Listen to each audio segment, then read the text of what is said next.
उत्तराखंड देश का मान बढ़ा रहा है। प्राकृतिक संसाधनों से समृद्ध यह प्रदेश अब सतत विकास और आत्मनिर्भरता की ओर तेजी से अग्रसर है।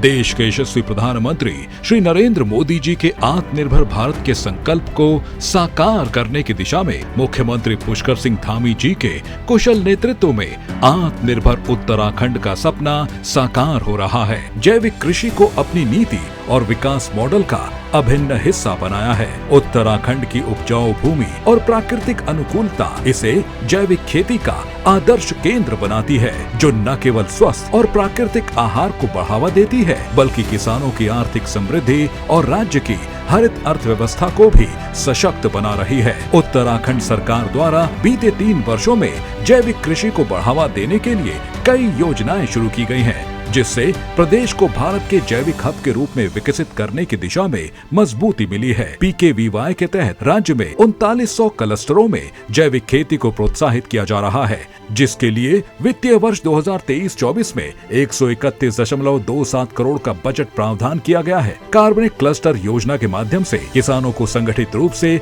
जैविक खेती अपनाने और अपने उत्पादों को एक साझा मंच पर बेचने का अवसर मिल रहा है। जैविक खेती को और अधिक प्रभावी बनाने के लिए सरकार ने किसानों को जैविक प्रमाणन और टैगिंग की सुविधा प्रदान की है, जिससे उनकी उपज को राष्ट्रीय और अंतर्राष्ट्रीय बाजारों में नई पहचान मिल रही है।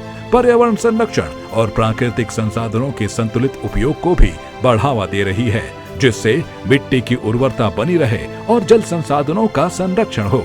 उत्तराखंड सरकार की ये पहल न केवल कृषि क्षेत्र को सुदृढ़ कर रही है, बल्कि पर्यावरण संरक्षण और ग्रामीण अर्थव्यवस्था को भी मजबूती प्रदान कर रही है। स्वस्थ माटी, समृद्ध खेती, जैविक कृषि, उत्तराखंड की नई नीति।